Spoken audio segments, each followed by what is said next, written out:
What up? It's the Grandpa MC coming at you with another video. Like, subscribe, share, comment. Alright, man. We're on the eve of the start of the NBA Finals. Indiana, OKC. Relatively two new teams that's going to the finals. OKC, both of them been like one time apiece. OKC back in 2010 or 11, and Indiana back in 99, 2000. One played the Lakers, the other played the Heat. But I've been hearing a lot of talk about how this is the worst finals. I saw, shout out to Scap Attack. I saw him say, I didn't look at the video, but he was like, this is the worst finals ever.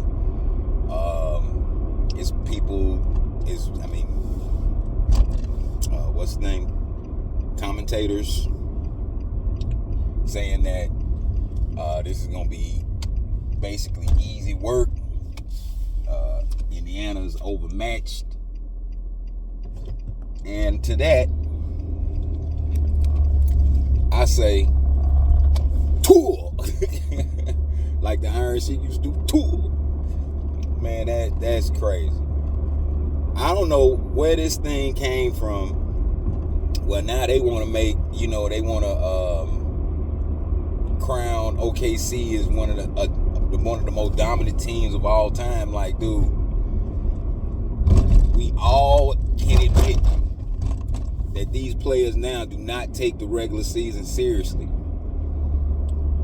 Why do you think Golden State had the record they had when they had that 70-win season? Because they were the only team, and I might be wrong, but I don't think so. They were the only team that had a legit system that they could fall back on. And they were mad deep too. So that's most of the reason for Golden State. They're more legitimate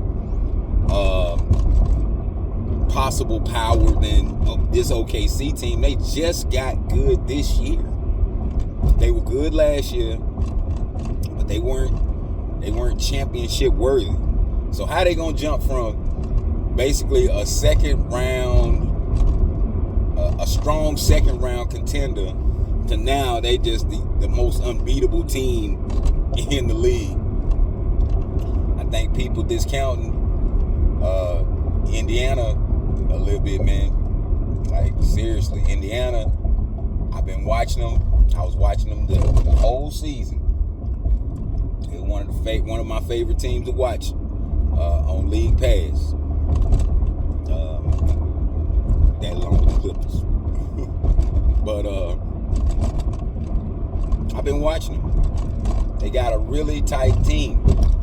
Now, one factor, and I don't think people, picked it up, but the fact that Halliburton seemed surprised that he didn't win the Eastern Conference MVP trophy, that might cause a little chemistry shake up. Maybe, I don't know. We'll have to see. But I honestly think that Indiana is going to give them a better run than people realize. I mean, like, if you got a point guard, that's like, think about through all these years in the NBA Finals and in the NBA playoffs, when you find you a team that has a lead guard like Halliburton is,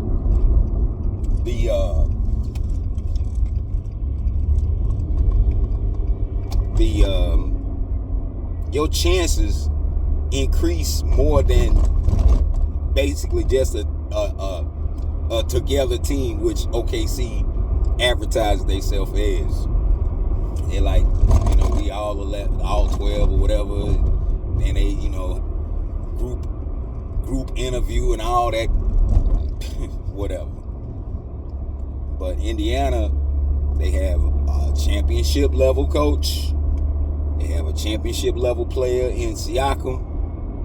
Official. These are official. Now, unofficially, they have a championship level point guard. They have a championship level backup point guard. And they have a pretty solid starting lineup. And they play defense with Thurn, Nembhard. Nembhard gonna harass now. It depends on how much leniency the referees allow Nembhard to guard Shai Gilgeous.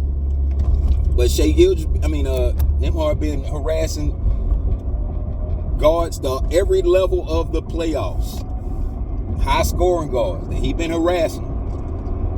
And Jalen Brunson, him and Jalen Brunson were going toe to toe. And he wasn't backing down, and Brunson wasn't backing down, but he had a good showing of himself.